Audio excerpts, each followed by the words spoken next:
Actually, I am going 6-0 in the division because the rest of the division sucks. This is the best division in football, Tori.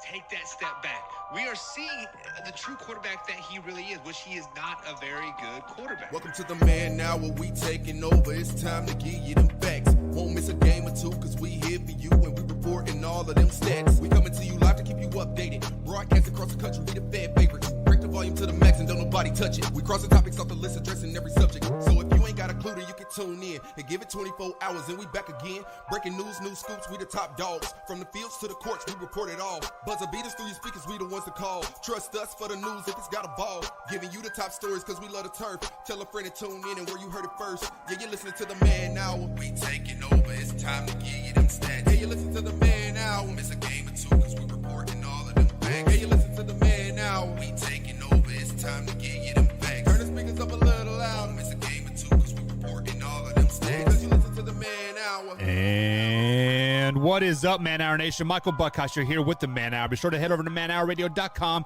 Check out the merchandise page and check out the blog section as well. We got great things happening over there. We got a great show for you guys lined up today. We got the man, the myth, the legend himself, Mr. Brandon B.C. Combs in tonight. But first, let me give you down the rundown. We're going to take a little Taysom Hill. Taysom Hill is now a tight end. What does that mean for the rest of the league? Geno Smith named starter. Randall Cobb is still playing football. What? Deshaun Watson suspended for 8 games now, possibly. Aaron Rodgers said preseason is a complete waste of time. But first, it's time to get shocked.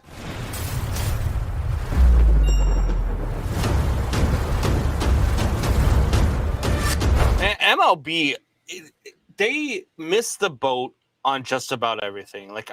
Look, everybody knows I'm a baseball guy. Everybody knows I love this game, and to my core, I will be a Cubs fan till I die, even though the organization is always run like crap, right? But MLB continues to not be able to market itself correctly. Word comes down yesterday that this is going to be the last Field of Dreams game because MLB doesn't want to be a part of them, over the next couple of years because they're building a stadium near there for high school tournaments and little league tournaments and that type of stuff. And they don't want to be a part of that construction. They don't want it taking away from everything. So they're no longer going to do the Field of Dream games after this year. And this year's game is between the Cubs and the Reds, 2 teams that are battling it out for being two of the worst teams in baseball, especially in their own division. But the way that MLB missed the boat on this was last year we had the White Sox versus the Yankees. Now, those were 2 really good teams, and it was a great game and ended up with a great ending, and we got what we hoped to see out of it. But they missed the boat because last year they could have had the Yankees versus the Mets, right? Had that inner city rivalry type thing going. This year they could have had the Cubs versus the White Sox. Again, 2 really underachieving teams, but at least you have that rivalry, right? Like the city rivalry. You're going to have that electric atmosphere because you're going to have Mets fans and Yankees fans, Cubs fans, and White Sox fans going at it. Like it's always an electric atmosphere when those teams go together, where you get the Giants versus the Dodgers, or all those types of rivalries. But Major League Baseball doesn't think about that stuff. They don't market themselves. They miss the boat on just about everything, which again goes to tell you that the front office of Major League Baseball doesn't understand the game in which they are in charge of. And it's also why your boy, BC Brandon Combs, should be Major League Baseball's commissioner. That's all I got.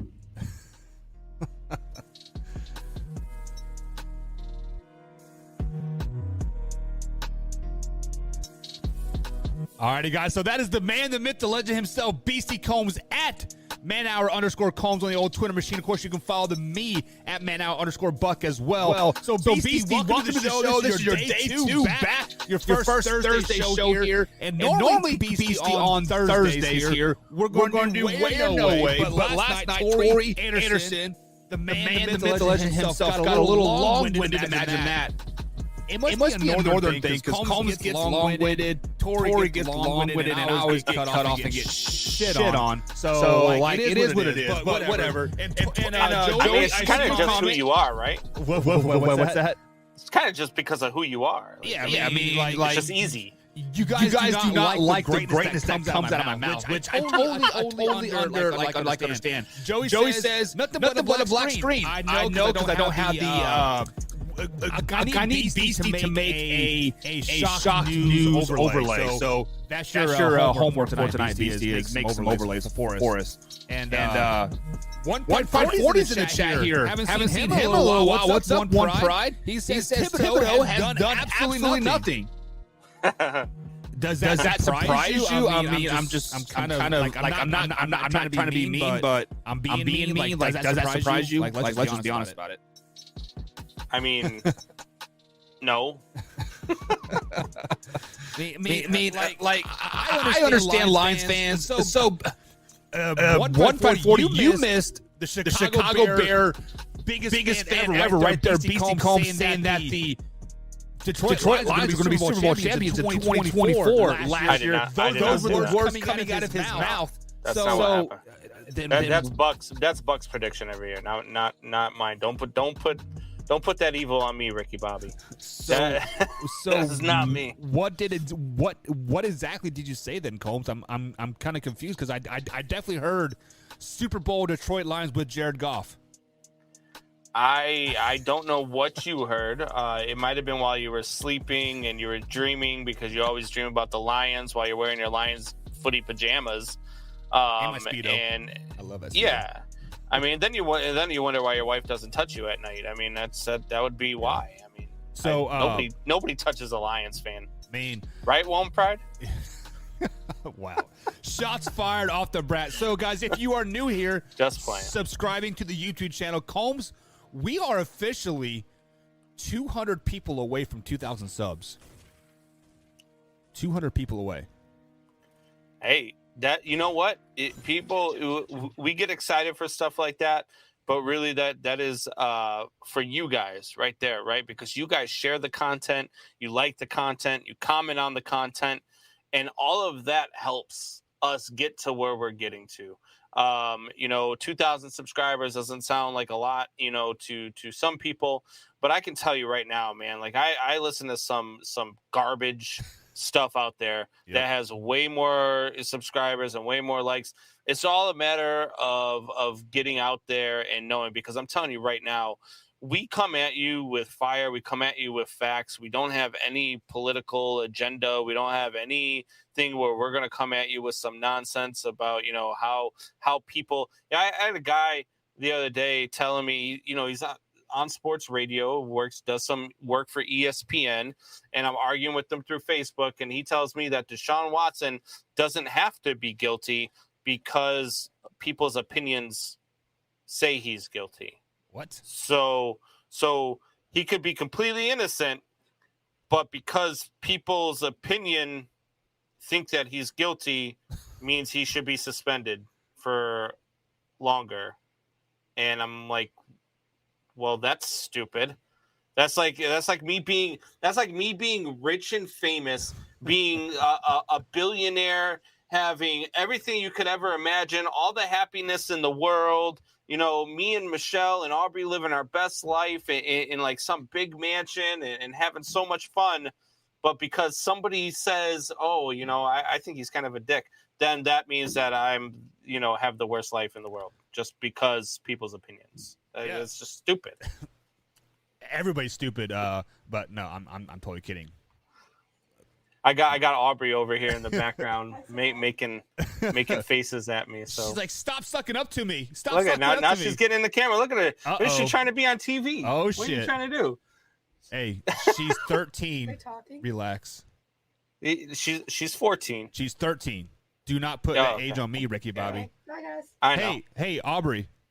Come here. Hey, I'm still going to paint my chest with your name on it at the volleyball game next year. No. I believe your homecoming is the week before the wedding, and I'm going to take the whole week off. So It's okay. It's okay. I don't know what he said. We don't have to do that. Like it's okay. No, I mean, I put on some weight so your full name will fit on my belly. No, no. He said he's gonna take a full week off so that at my homecoming he's gonna paint my name on his stomach. Oh yeah. No, we're definitely doing that. I don't know why you told her though. 100%. So Alpha Rob says the boys are back in town. The boys are back in town 2 days a week. Tuesdays and Thursdays starting off here. I'm still here Monday through Thursday. Tori Anderson is back as well on Wednesday with some fantasy football talk. If you guys like some fantasy football talk as well. And Joey's like, the fuck, bro? And then Michelle chimes in. What's up, Michelle? Happy fiance there. We're like a month and a half away, Combs. Shit. She said, I know. Aubrey would be so mad at you guys.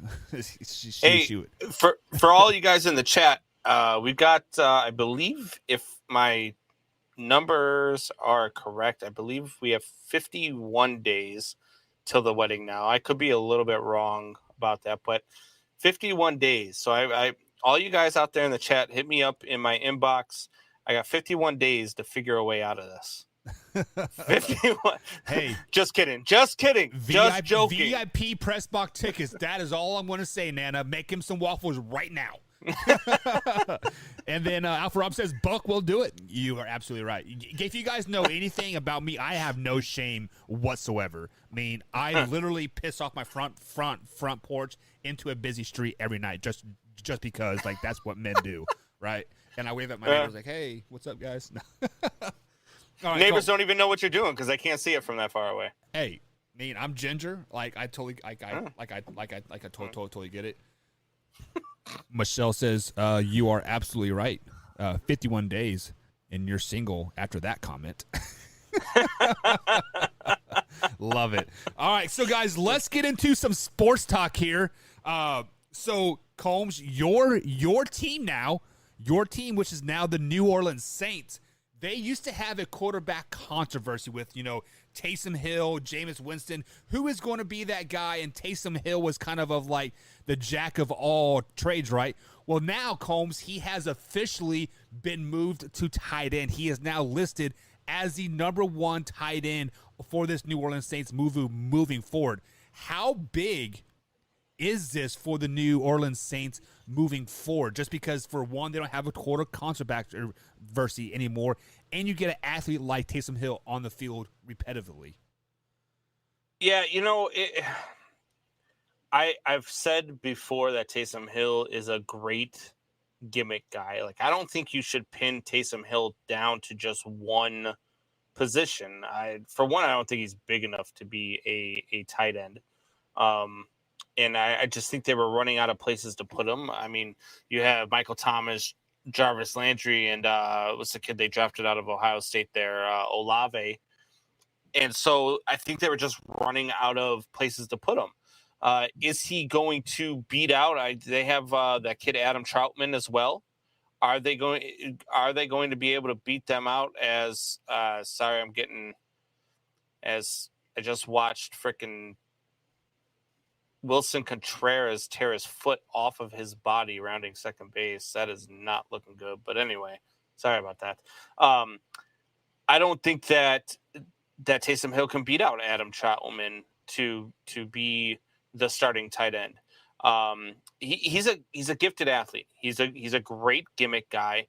He's somebody who can do the things that can make plays, that can spark an offense, that can do all of that. But I don't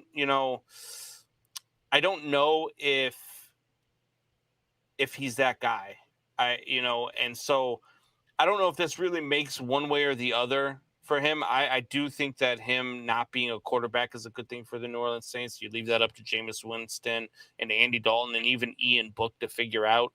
I think Ian Book is going to be a really good quarterback that nobody sees coming here in a couple of years. I still think Jameis Winston is a top 15 quarterback in this league. But I mean, Taysom Hill to me is just again one of those gimmick guys. Yeah, I mean, when you say a gamut guy, it is a guy that when you put on the field, he normally does good things. The reason why Taysom Hill was never a good quarterback for the New Orleans Saints is because, one, they never really gave him that shot to really push the ball down the field, Combs. It was always of like a wildcat package of like a nickel and diming, kind of like when you knew he went in there, you knew he was going to probably run the ball nine times out of 10. Now to say that he is not big enough to play tight end, Combs, let me give you a little bit of stats here. He is 6'2", 230 pounds. He is a very, very thick individual. He's 230 pounds. That is 230 pounds in the NFL for a tight end is small. Let's look up the greatest tight end of all time. Let me go over to my Kansas City Chiefs. It is not Gronk. He is an ugly SOB. He's retired twice now.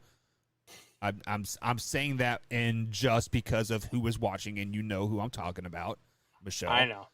Michelle. But let's look up Travis Kelce. How big do you think Travis Kelce is, Combs? Travis Kelce, I would say, is probably 6'4", probably somewhere around the 240 range. Yeah, he is 6'5", 240 pounds. So 2 inches shorter, but right around that same weight.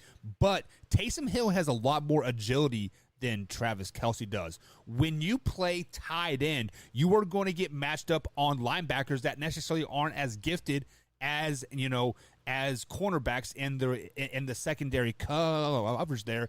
And this could be great for the New Orleans Saints, because now let's say Taysom Hill is the number 2 receiver. You put him as a slot tight end, kind of like a wingback setup. You now have 2 people on the field that can throw the ball accurately. Think about how much that opens that offense up, Combs. You are now going to see reverse passes. And the running game is just going to explode open, just because you always have to cover Jarvis Landry and Michael Thomas down the field, because you never know if Taysom Hill is going to catch that screen pass and chuck it down the field 30, 40 yards. This is huge for the Saints, to be honest. Yeah, but again, that's just, how many times are you going to be able to run that play in a game? Once? Yeah, but that is always in the back of your head, knowing that he has the ability to throw the ball. Even though that play may not be called or set up, what if they totally blow up a reverse play? What if they totally blow up a screen play?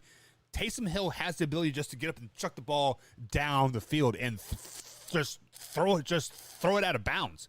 That saves you 5-6 yards, so and you're not. Yeah, it's always a benefit to have a guy on the field that can play quarterback in the NFL at least some level, right? And Taysom Hill has played quarterback in the NFL at some level. Now,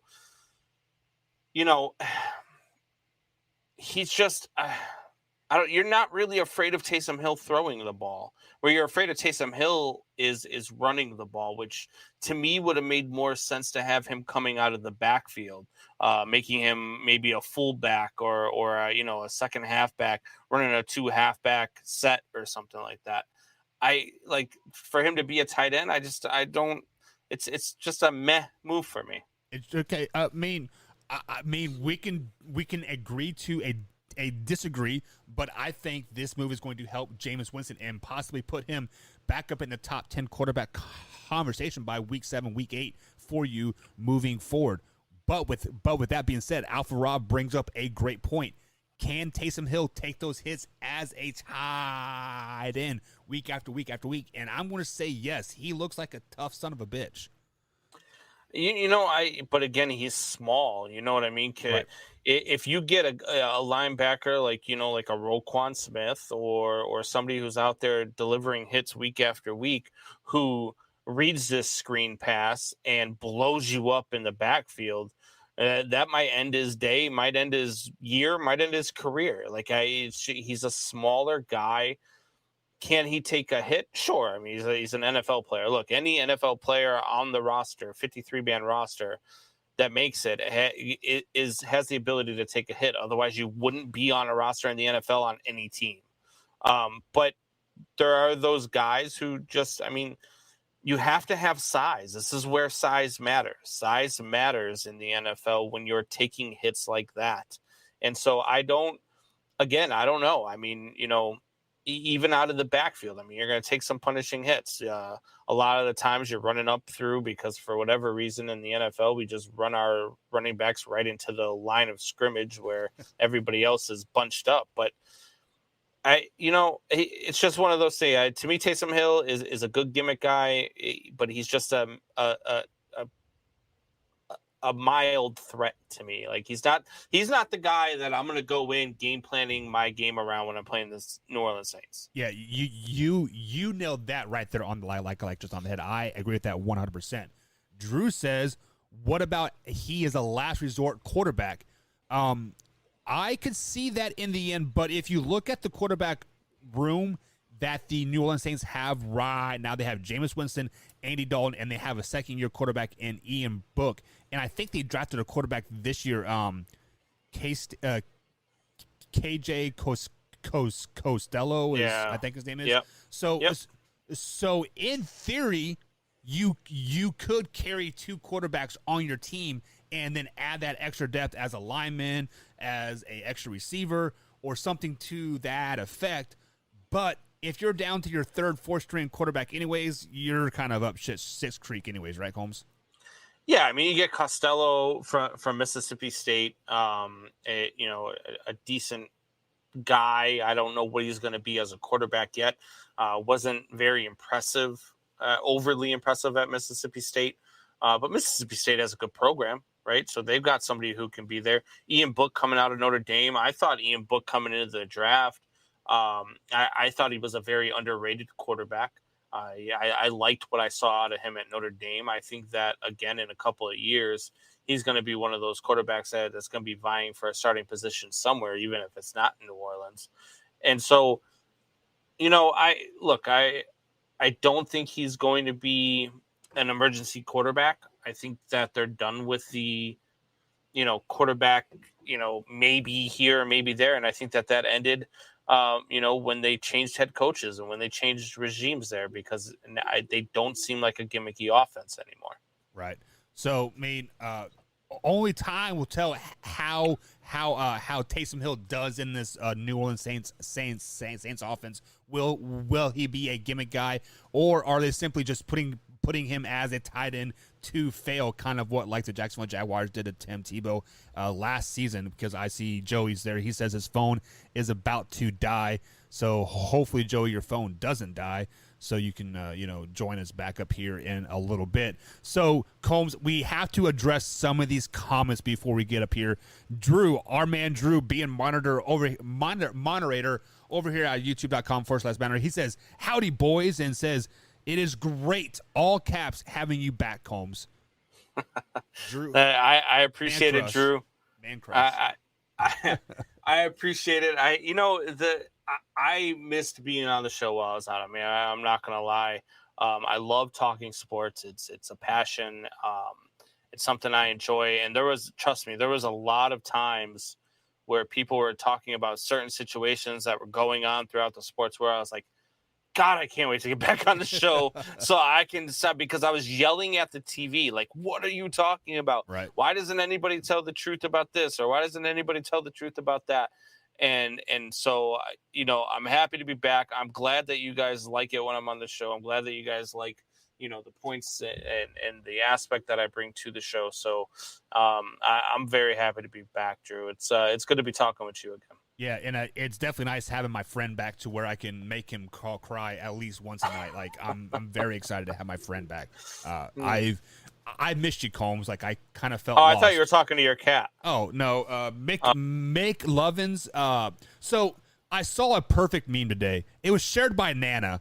So Nana and Tori actually. So it is a picture of a stripper and like a cat, and they say they both can sit in your lap, but the minute you touch them, you are wrong. and I was petting McLovin, and this cat looked at me, kind of gave me a wink, back claws right in my chest. I was like, you son of a bitch. Like, the evilest fucking cat ever. Man, it's terrible. Yeah. That's Michelle's mom's cat. That cat, like dude, Deb is different. Like I love Deb to death. But this woman will break up anything on her plate and feed her. Like, have you ever seen a cat eat steak and meatloaf and French fries? And I haven't all ate that steak, meat, or French fries in like a month. Sheesh. Yeah, and she feeds the cat this, whatever's left over on it. It's this cat, but then the cat will come out and bite her in the ankle at night when she's trying to get in bed, or on the arm when she's laying in bed petting her. Like I wouldn't give that damn thing anything. I'd throw her out in the road. Cats are freaking I hate evil. cats. Cats are cats evil. Suck. I mean, me and McLovin have a love-hate relationship because it's funny when he does it to like Cindy, but it pisses me off when he does it to like me. But yeah, whatever. Speaking of pissing me off, Combs, Geno Smith has been named preseason opener starter for the Seattle Seahawks this week. Pete Carroll has come out and said that he has looked great at practice and he knows the offense inside and out. It would be a travesty if he would not start this first preseason game for the Seattle Seahawks. Combs, how big a deal is this that Geno Smith is starting for the Seattle Seahawks in this first preseason game? Do you see him being a starter week 1? I mean, it's preseason. I mean, I don't know who the hell else they got. They got Drew Lock, Jacob Easton. Yeah, Easton is a guy who might need a couple of seasons. Drew Lock, he might knock Geno Smith out of that. I mean, look, he just because he starts week 1 of the preseason, if he goes out and he goes, 3 for 7 with 2 interceptions or something like that, a typical Geno Smith outing, then he'll lose his position quickly. What it tells me with Geno Smith being named the starter is that they're not married to anybody at the quarterback position.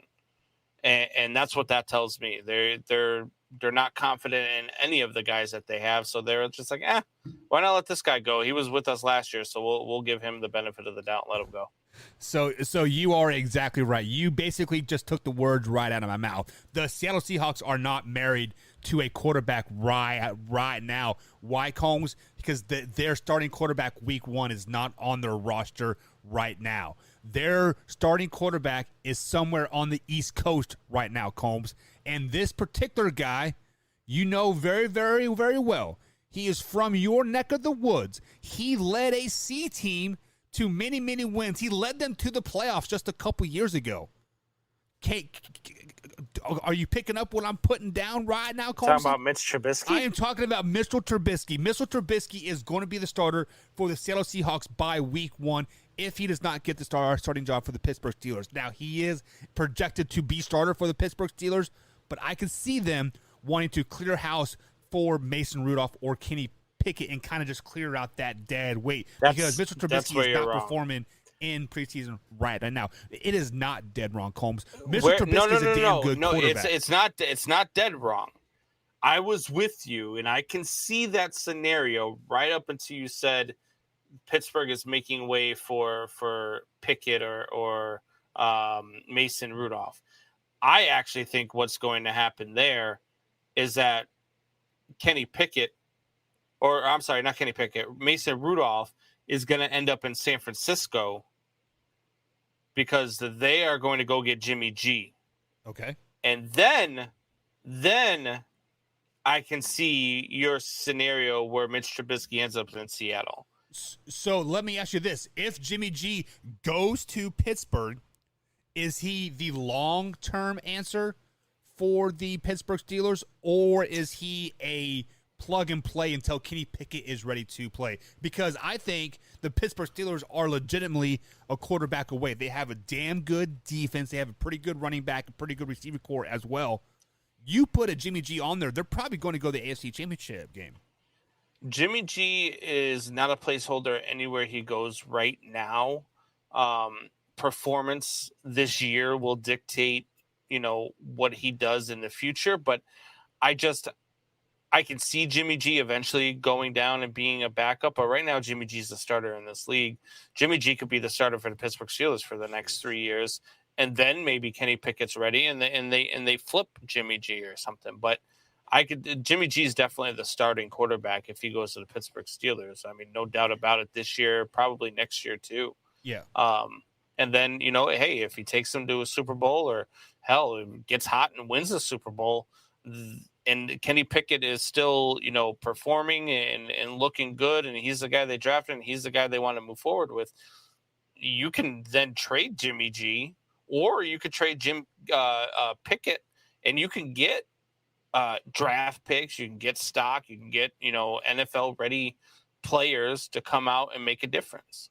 So Drew says, do not say Jimmy is going to the Pittsburgh Steelers.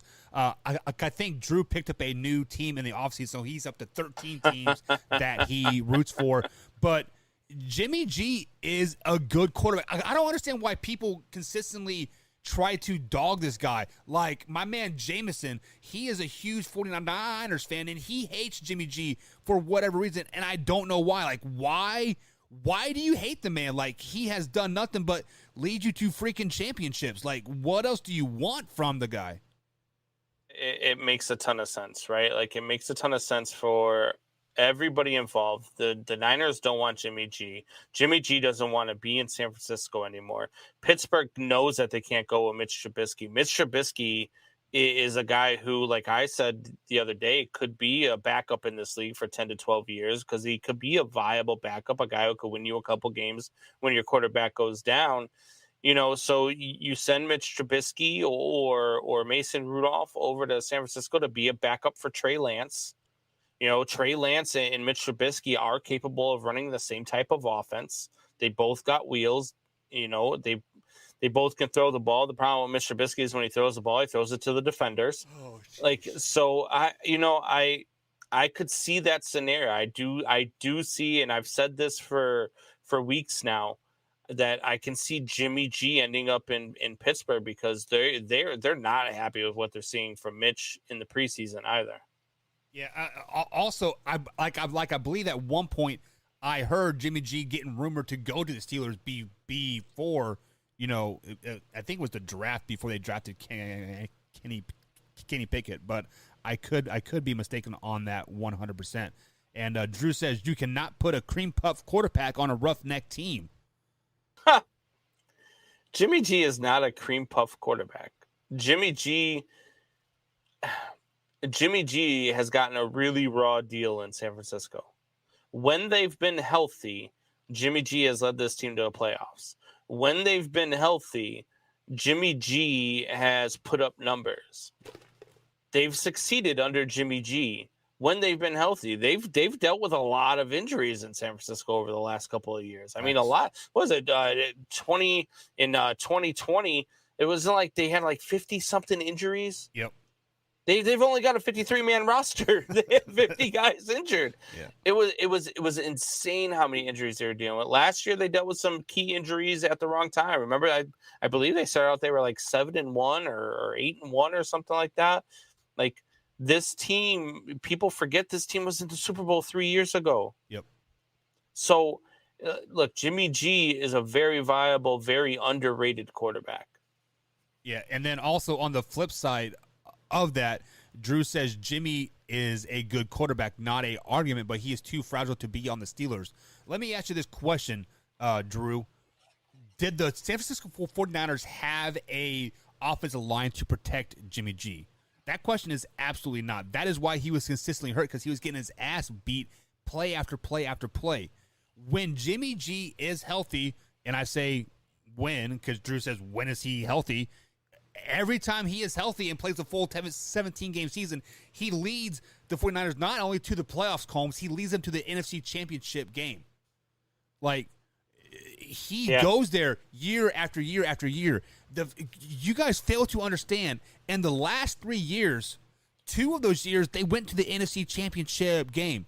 They went to the Super Bowl their first time, and they lost to the Kansas City Chiefs because the coach shit the bed. Last year, they ran into a damn good Rams team that bought themselves a Super Bowl.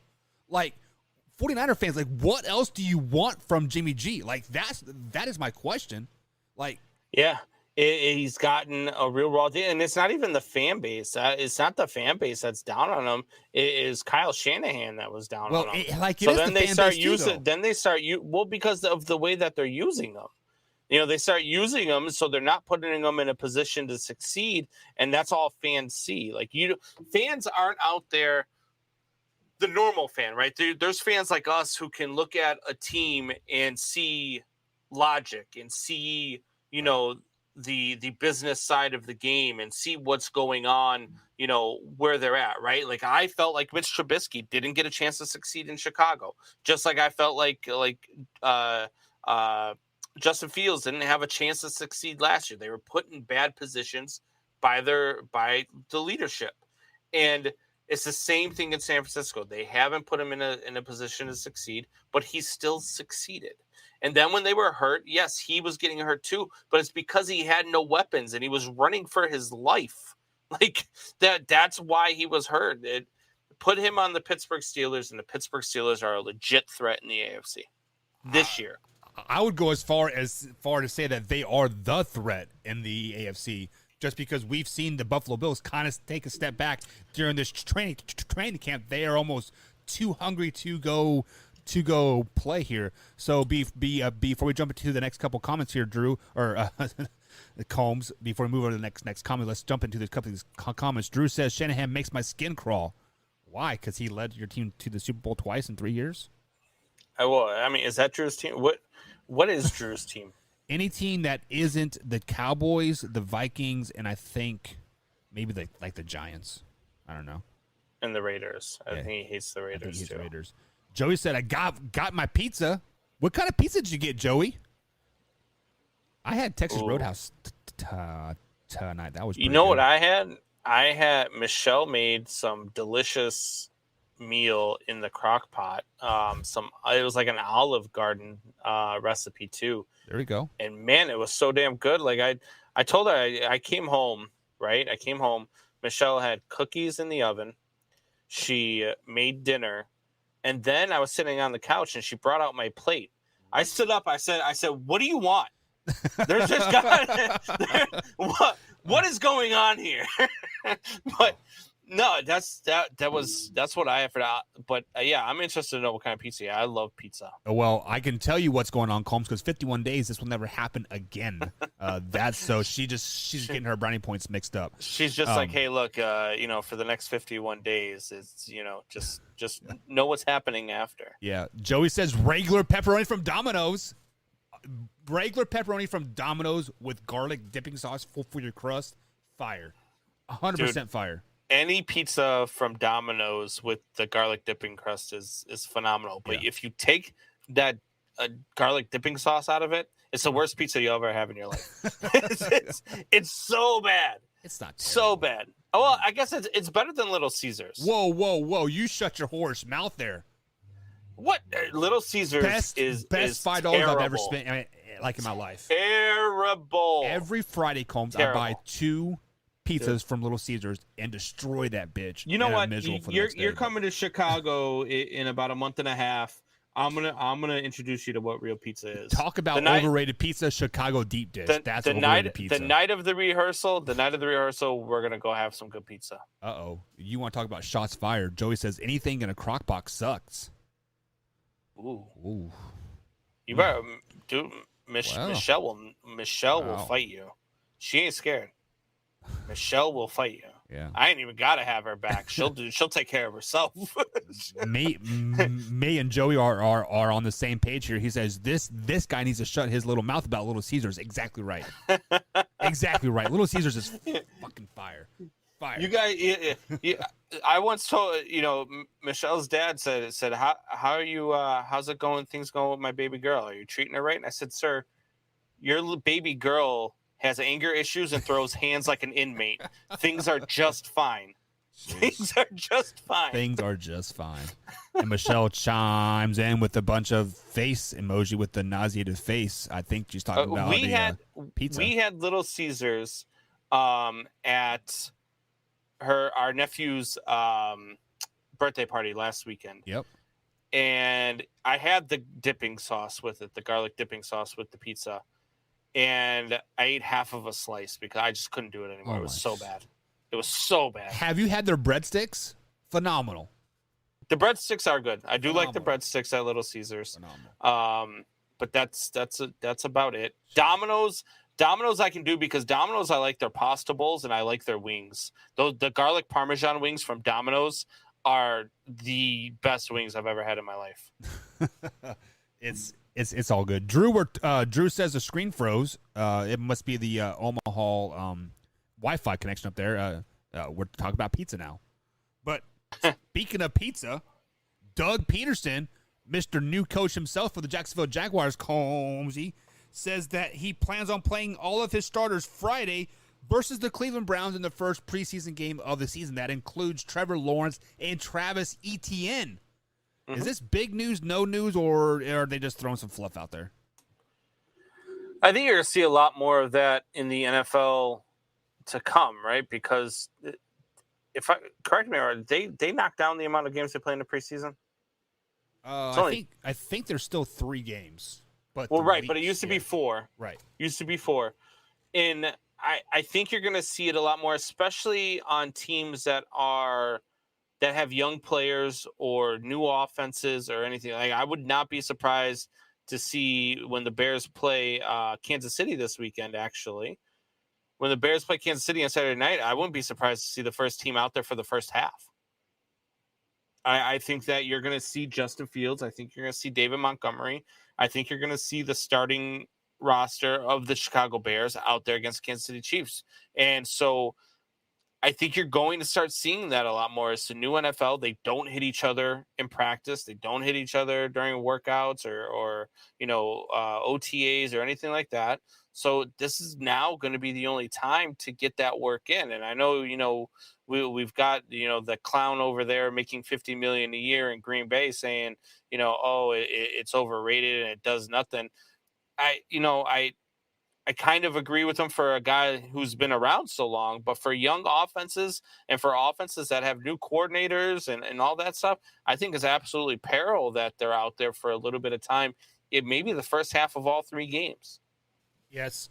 So when we think of preseason, we normally think of, rookie head coaches coming in, putting in new offices, like everything that Combs just said.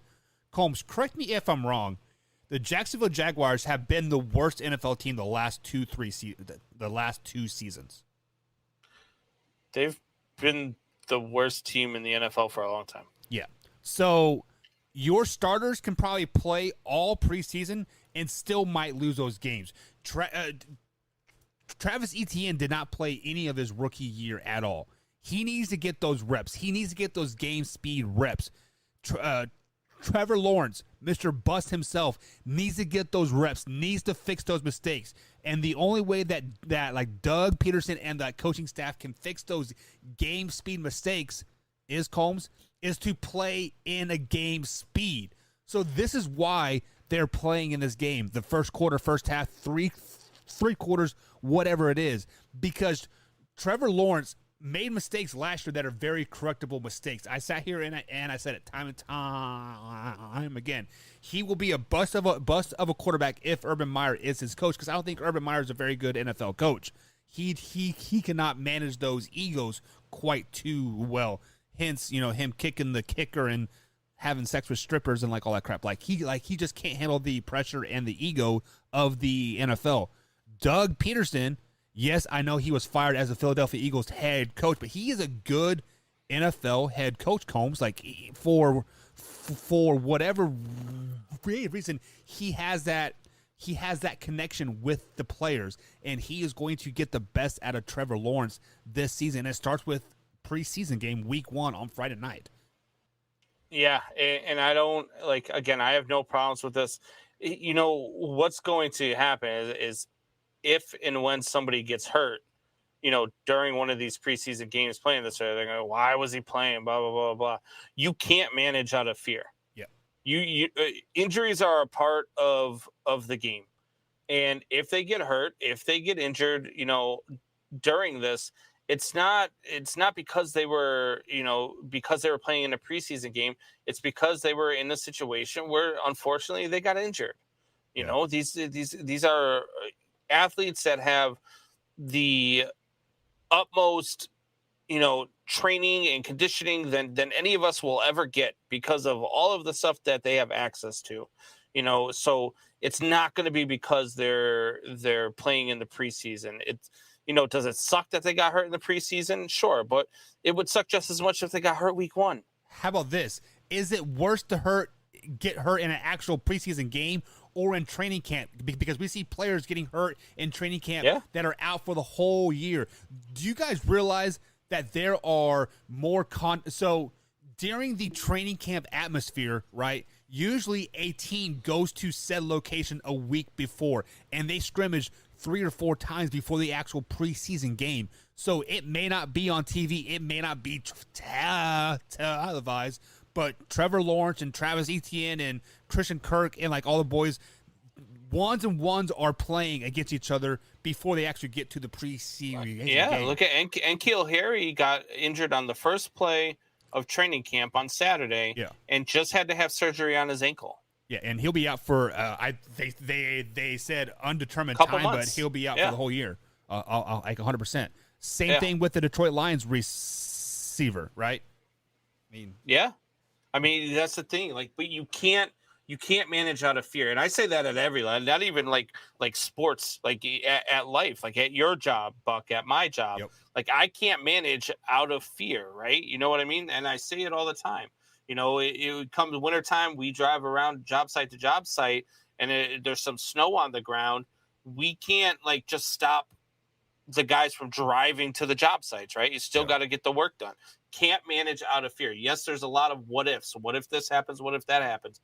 But you can't do that. You have to manage to get better. You have to manage to make sure your team is ready once week 1 comes. And the way to manage that they get ready is through game action. Exactly. So Combs, you pretty much nailed it right there on the like on the head here, guys. So, guys, this is Burning Question Thursday here. So, if you guys have any questions that you want to ask us, drop them in the chat here, and we will get to them as the time permits here. We still got a little rundown to do. But Combs, we know you are a huge hockey guy, right? Like hockey is probably your first love, right? So Joey asked, what do you think about what the Blackhawks are doing right now? Let's mix a little hockey in there. I might have to put more alcohol in my cup for this one. What I think about what the Blackhawks are doing, I can probably put best. First, for a non-hockey guy that has no idea what is happening with the Blackhawks right now? They're basically just disbanding their entire franchise. I mean, they've sold off. I mean, they've traded players like Alex DeBrincat, who was their lead scorer next to Patrick Kane last year. And they basically traded him for a bag of hockey pucks. Like they got nothing in return for one of the best scorers in the game right now. And they're probably going to be trading Patrick Kane. He wants out of town now. They're probably going to be trading Jonathan Taves.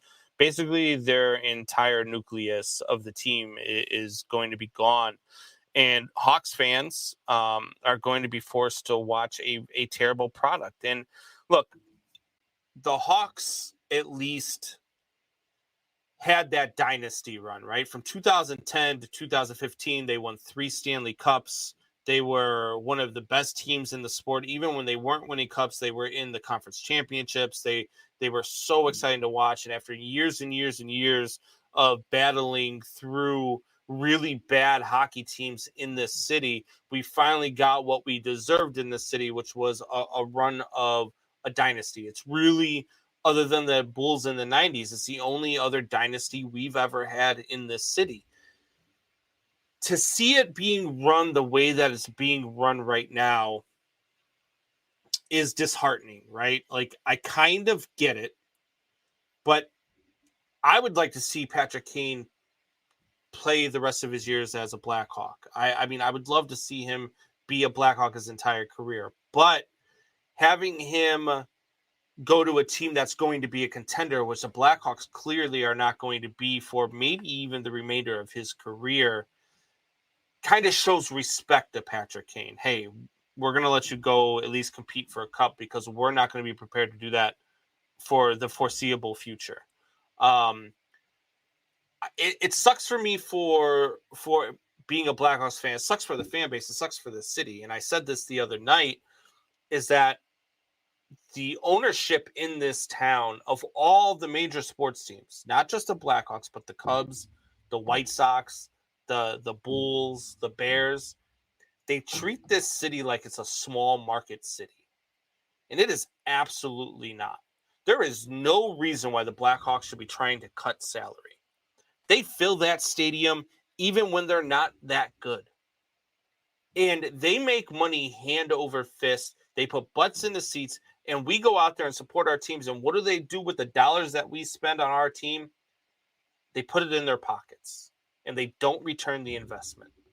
That's what bugs me the most about what the Blackhawks are doing, is because they're not showing a return on investment. Now, I'm not saying, a retooling or whatever, but I mean, look at the players that we have traded.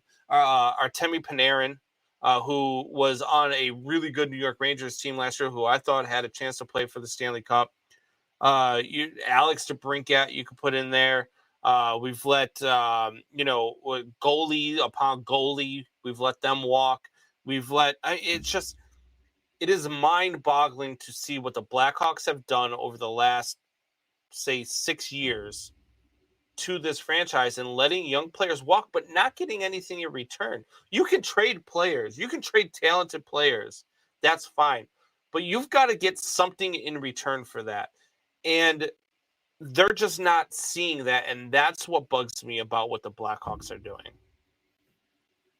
So basically, Combs, you are upset because the owners are making money and putting money in their pocket, and they're trying to rebuild their team. So you're getting upset by that? No. That's exactly what it sounds like, Combsy. No, this is what you do best, Buck. You take some words and you're just like, oh, this is what he said. No, that's not what I said, Buck. They don't return on the investment, is what I'm saying.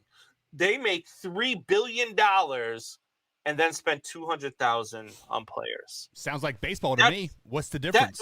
Right, but that's what I'm saying. It's not a return on. There's no way the Chicago Cubs should have the 16th or 17th highest payroll in baseball out of 30 teams. They should be in the top 5 every single year because that's how much money they make. The Chicago White Sox, there's no reason why a contending team that has some visible holes because they have like 6 DHs in their lineup couldn't go out and get a top player like Juan Soto at the trade deadline to make a push.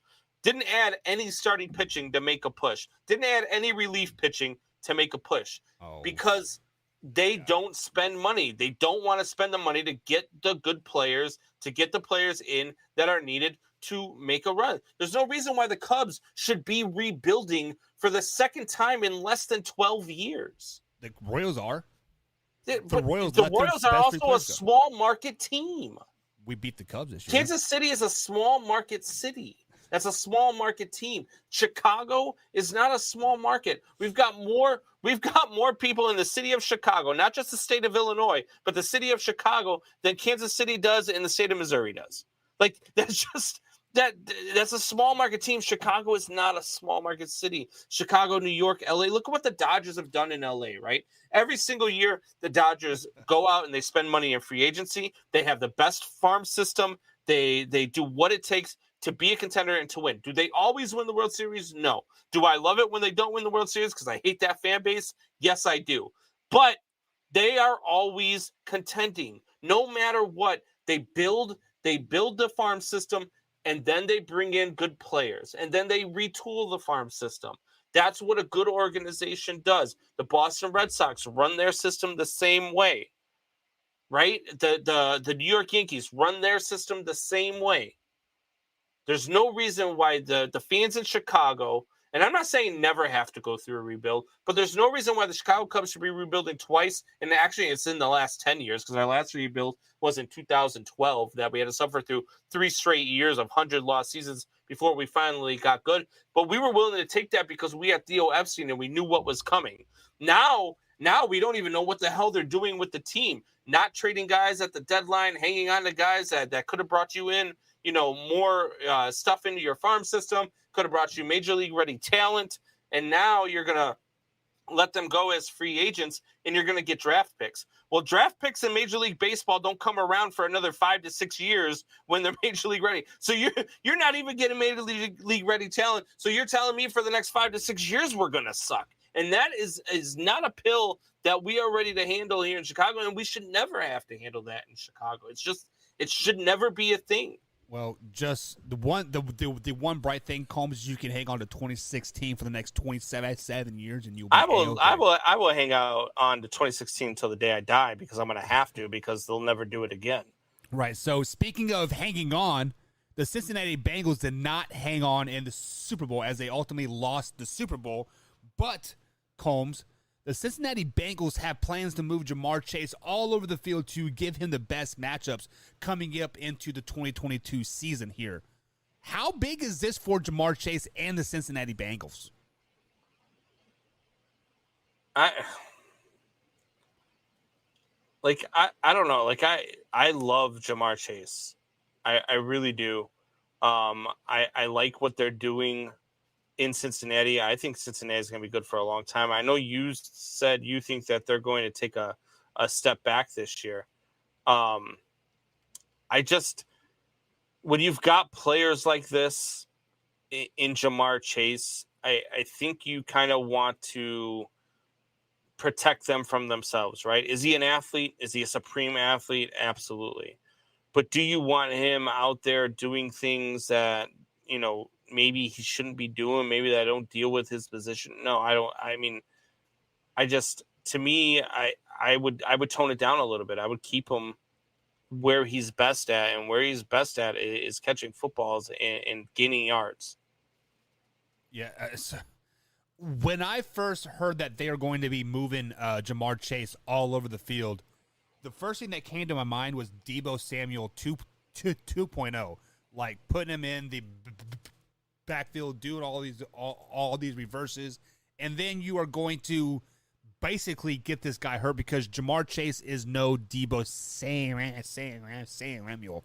Yes, I think they have the same athletic ability, but Deebo Samuel is built like a shit brick house. Have you seen this guy with his shirt his shirt off?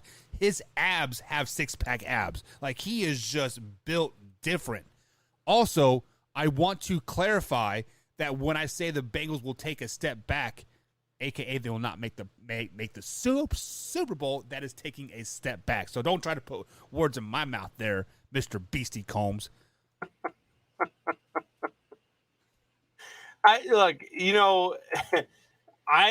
don't put anything in your mouth, except off camera. But so I don't put any words in your mouth. That is what you do. That is what you do best. I don't have to put words in your mouth. You make yourself sound stupid. Well, I do have a stutter, so that doesn't help, right? So, but what is the point of trying to make Jamar Chase into a player that he isn't? What did he do so well last year versus the Kansas City Chiefs when he put up like 400 yards and like 5 touchdowns? He literally ran past them. Like, that's all he did. He said, "Hold my beer, look how fast I can run, and look how far Joe Burrow can like throw the ball." Why not do that again? Yeah, I don't know. What they did last year worked. I am a big fan of if it's not broke, don't fix it.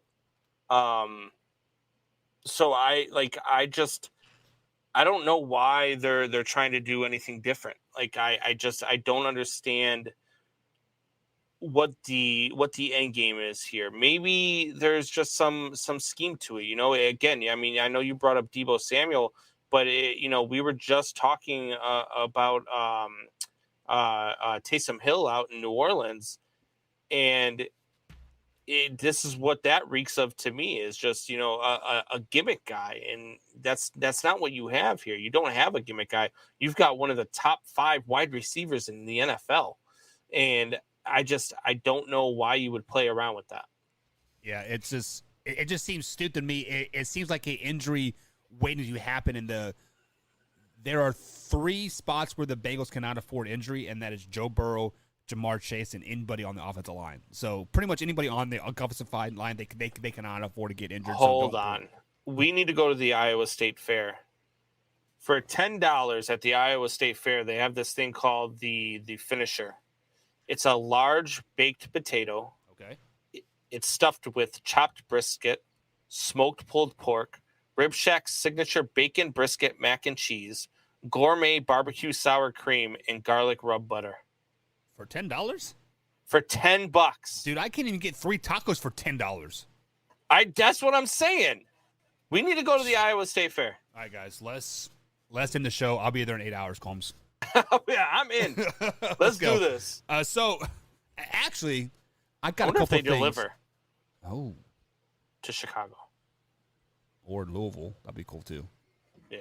Let me ask you this Might be cold question. Did you watch the Pirates baseball game a couple days ago? Let me ask you this question. Has anybody watched a Pirates baseball game in 10 years?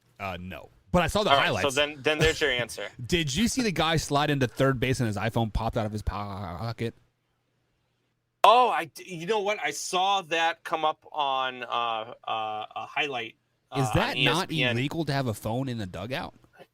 No, it's not illegal. Guys actually have phones in the dugouts all the time. I have a problem with it though, because to me, I'm like, why do you have a phone in your pocket? Like, you're in the game, you're playing the game. Why is there a phone in your pocket? Right. Like that. I would have a huge problem with that. I think it's. What is he doing with the phone? Like, what are you texting your wife while you're at first base? Like, hey, he's honey, on Tinder. having a good day. I'll be home in about 2 hours. Can you make that thing I like? Can you wear that little skirt I like? Like what is he doing on the phone? Yeah. Well, because I know in the NFL you cannot have it on you or even on during like halftime or like anything like just like either. Now I understand in baseball, you're playing 3-4 hours and you're playing 6 days a week, 7 days a week. So it like that is your time with your family, right? Is like on your phone. But can you like not step away for 3 hours and just like right. To me that kind of shows disrespect to your other teammates. Like, hey, like Snapchat's well, not only that, but important. the other team, like, how do I know you're not using, like, how do I know that everybody doesn't have a phone in their pocket? And when I see the signs when I'm standing on second base, I don't have something in my ear because, I mean, smartphones nowadays, all you got to do is tap, your AirPod and be like, hey, call Kenny at home plate. And the phone rings, so now he knows it's a fastball coming because his phone is buzzing in his pocket. Or it's like basically like the Houston Astros all over again. Yeah, or let's take it one step further. If you want to go down that hole, the catchers and the pitchers, and I think the pitching coach have those electronic devices now in their hat. Yeah. What is to say they're not tapping into that either?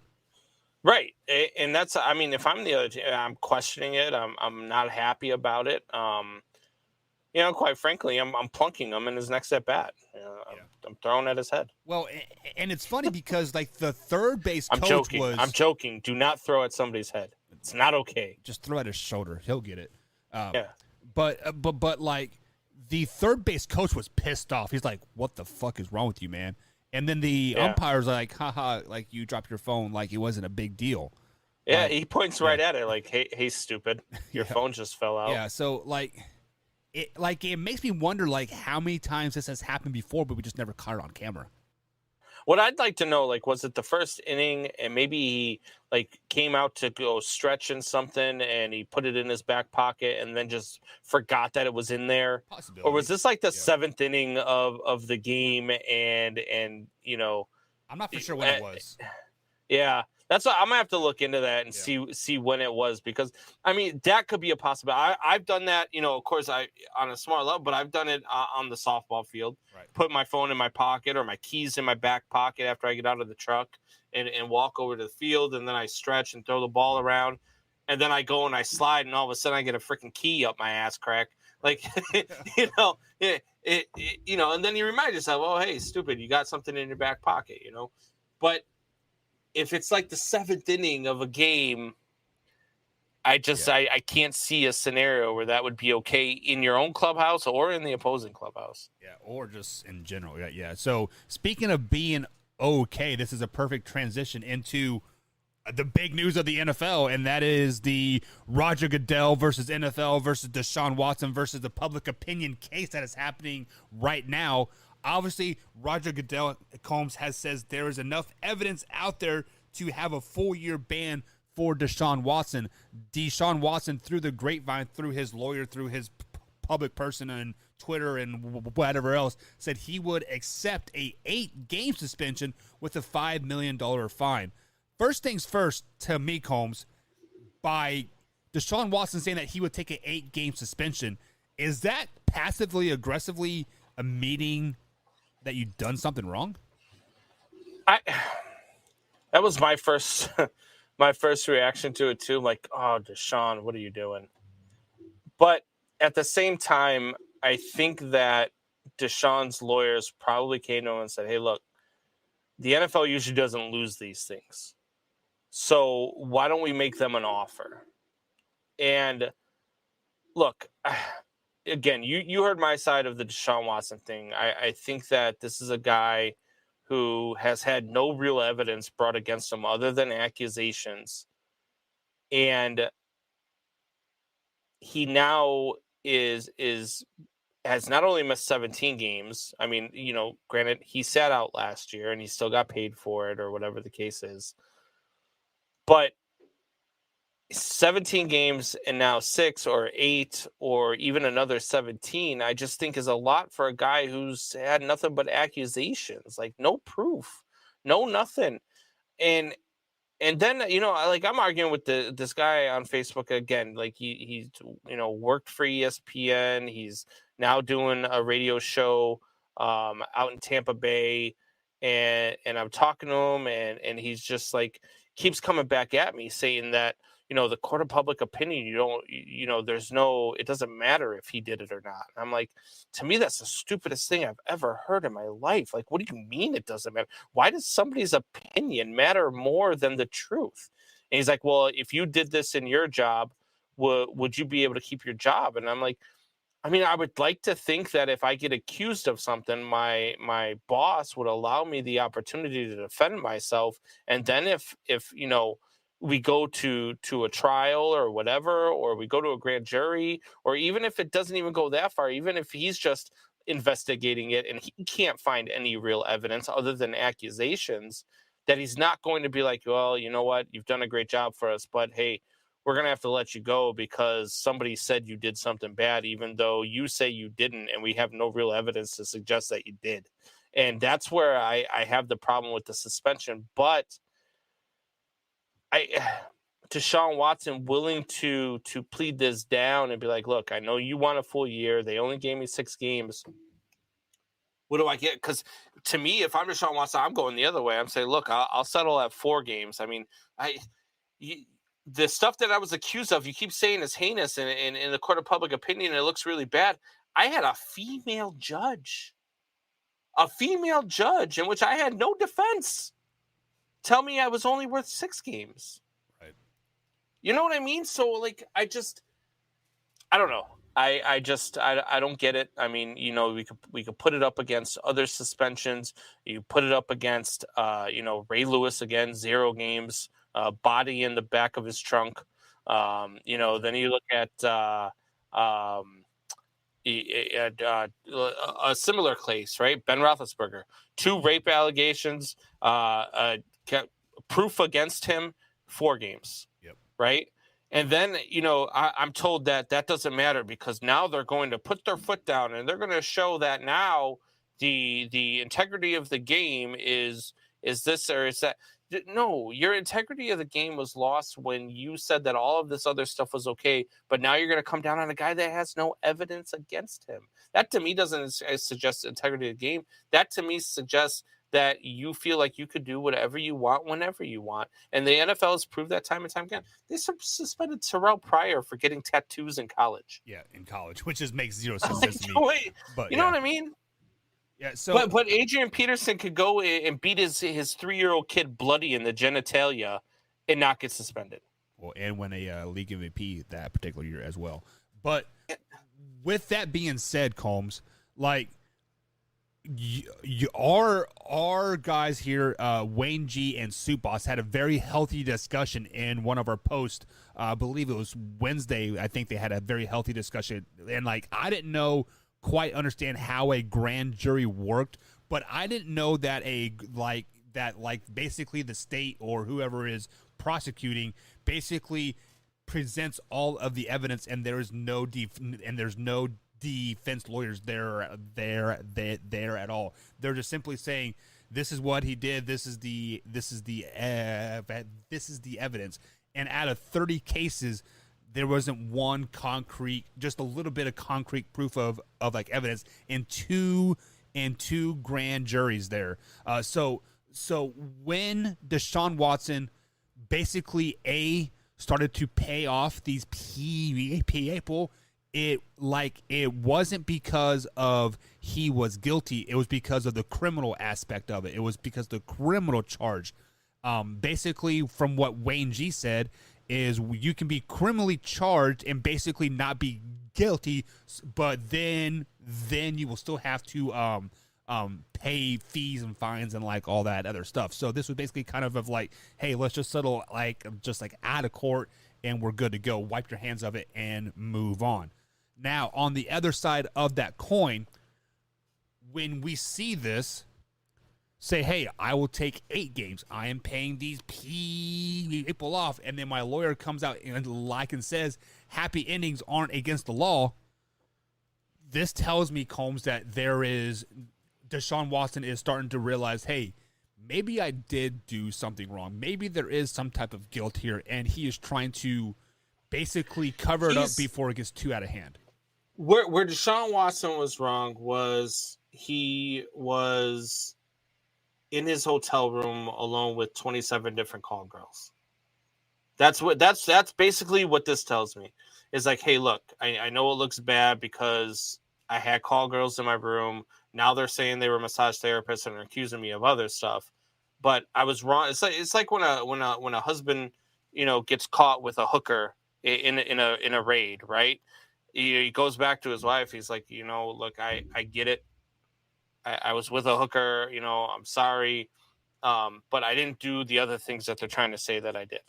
You know what I mean? Like that's basically what this is. And I don't know. I have a huge problem with it just being the court of public opinion, because just like all of these people, it's the same people that want to ban Deshaun Watson from the league are the same people that want to say, oh, well, this has to happen and this has to happen and listen to me and I have the right to protest. Well, you're right. You do have the right to protest. I fought for that right, but I also fought for Deshaun Watson's right to be innocent until proven guilty. Facts. And he has not been proven guilty yet. And there hasn't even really been a shred of evidence to suggest anything else. How about this? I don't understand why people have such a problem with looking at it from that side of the fence. Why it's almost like they are afraid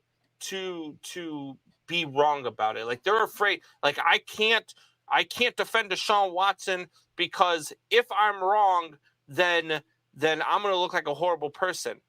But yeah, imagine if you're wrong about Deshaun Watson. you're willing to ruin this guy's career over false accusations if they're false accusations? Right. Well, that's okay to you?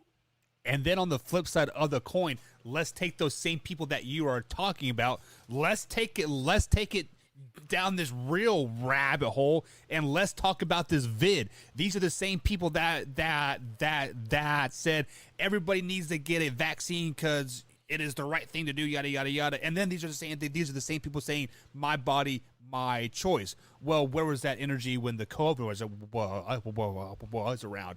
Also, on of everything that you are saying here, Combs, people I think are afraid to defend Deshaun Watson in the positive light because I think that makes them think that they are a bad person. Like they think that by supporting them, they are coming out and saying like they want to support sexual assault, support rape, support happy endings.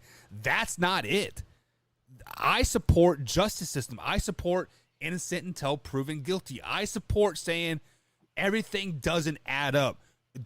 Basically what happened, Deshaun Watson wanted out of Houston because the ownership sucks, and then all of a sudden, wow, 26 rape accusations happen. That doesn't add up. We've been talking about this stuff not adding up for a couple years now, it seems like. And if it was what they're accusing him of doing, why are they having such a hard time showing proof? Why are they having such a hard time? If these were legitimate businesswomen who were legitimate massage therapists, why are they having such a hard time? Why didn't they press criminal charges? Exactly. Why is this only staying in a civil matter? Yes, there's enough, whatever to be in a civil matter, but hey, I could take you to court right now, Tori, who I hear you in the chat. I could take you to civil court right now just and say you did something. That's enough to take you to a civil court. It's just hearsay, but then I have to prove it. And they've had 2 grand juries with no defense for Deshaun Watson in these grand juries. 27 cases say, yeah, there's not really anything there. You're not proving anything to us. Yeah. It's just me. It just ever since the first, I think it came out with like 7 or 8 women, like all at the same time. It just stunk. Something never seemed right about it, right? So yeah, and yes, Joey, you are correct. The National Massage Therapist Convention is in Cleveland this year. Is that a coincidence that Deshaun Watson chose Cleveland? No, you guys are making nothing out of nothing, Mr. Flat Earthers. No, but it's just like ever since this came out, it just reeked. Like something is just not right. And I will say, if it was the National Call Girl Convention, I would say then we might have something.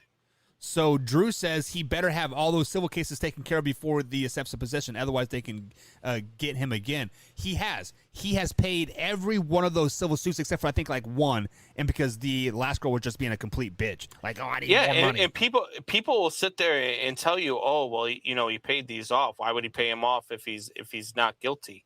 Well, because he's a rich athlete who's 25 years old, has a huge career ahead of him, and a whole lot more money to make. I'll tell you a little bit of background about me, right? So I'm a carpenter, and I owned my own business in Vermont, and I got taken to court over something where I purchased some material for a customer. I couldn't do the job because I had a death in the family. They wanted the job done when I was flying home for a funeral. So I took the material back. I dropped it off on their porch. I handed them the receipts. And then they decided to accuse me of stealing all of their material. Now, I had a witness with me who helped me take the materials back. I had all of the receipts, copies of the receipts for everything.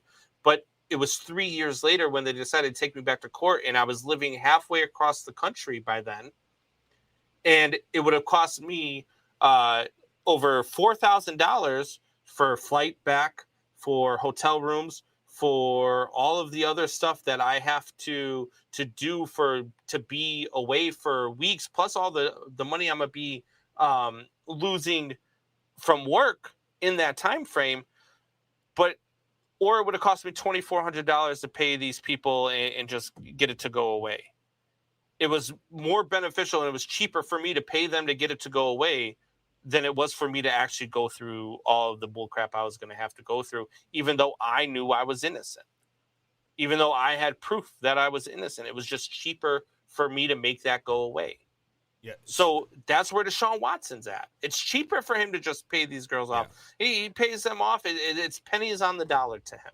$1 million So to make it go away, and it's never a problem again, and they have to sign disclosures stating that they're not going to, come after him again, or they're not going to, defame him, or whatever the case is. That's why you pay those girls off, and that's where he's at right now. It's not an admission of guilt. I personally don't believe that these are all massage therapists. I mean, I'm clear on my stance. I believe that the Houston Texans knew that Deshaun Watson had a fetish. He had a fetish for call girls, and that's what he wanted to do. And the Houston Texans were like, cool. If that's what it takes to make you happy, we're in. Here's a huge contract. We'll pay for this too.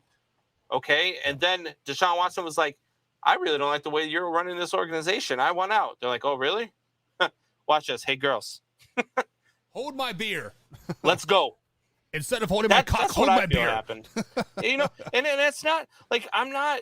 And people will sit there and you're going to hear like we'll have people that'll come at us in the chat, or we'll have people that'll come at us afterwards, be like, oh, you're victim shaming now, blah blah blah blah blah. How do you know? You have as much proof that I'm victim shaming. You have as much proof by protecting them as I do for protecting Deshaun Watson.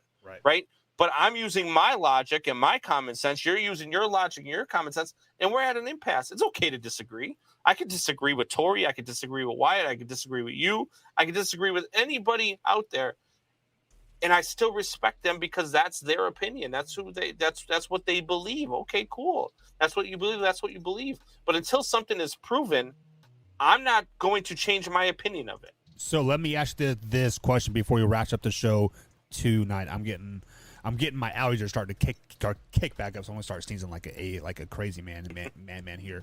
But by Deshaun Watson saying that he would take the 8 games or take a 8 game suspension with a $5 million fine, are you okay with that? Yeah, because it's just like paying the girls off, right? He's weighing the all right, well, if I take 8 games and $5 million, it's better than taking 17 again, and however many million that would be. Like he's weighing his options, and he's trying to get the cheaper way out of it just to move on with his life and get this ordeal pushed behind him. Because again, until you show me proof that he's guilty, I believe he's innocent because I believe in innocent until proven guilty. Okay, so let me ask you this one more time. Put the number on it. If Deshaun Watson were to miss 8 games for the Cleveland Browns this year, how many games do they win? Well, that would give them 9 games with them. So depending on the schedule, like I'd have to look at it. I mean, I'll say that they're a playoff team. With Deshaun Watson, team, but yeah, because games. I think they can survive and win 4 of those, and then even if they win, even in the last 9, if they go 6-3 with Deshaun Watson, I mean that's 10 wins. What about Kareem Hunt? Does he have to be on the team? He's trying to get out, right? Yeah, he wants. Yeah, traded. I'm fine. They got Nick Chubb. They've got weapons there. You can let Kareem Hunt walk. I'm fine with that. I mean, either that or you just piss him off, let him beat his wife, and he'll walk anyway. Jesus, God. All right, guys, that is going to be it for the Man Hour. We are done for this week. I have a football game tomorrow, first game of the season. Excited about that. I'll be back Monday. Combs will be back on Tuesday. Wednesday, we got fantasy football Wednesdays, and Combs will be back in on Thursday. So, guys, tune in on Monday. We're going to talk some little preseason football. If preseason football is happening right now, Combs. Right now, I was looking at the NFL channel. Football games are happening. Yeah, I knew they were on, but Field of Dreams game is on, so that's what I'm watching. I also got the Royals on as well, so I'm pretty excited about that. There you go. I talked Michelle into allowing me to put another TV here in the basement, so I could have 2 big screens running with 2 different channels on. So I'm pumped about that. Actually, what you need to do is get 3, so you can have two smaller big screens and then one big screen. She said, and I quote, that once we buy a bigger house, which is coming soon, once we buy a bigger house, I can have the entire basement, and if I want to, I can put up as many TVs as I want. All right, there you go. You guys heard it there first. Sundays, Combs will be buying NFL Sunday Ticket, and we're all invited. There's going to be 15 screens, maybe one game on each screen. Let's do it. Combs, Sanders out. Man Hour Nation, rise up. See you Monday.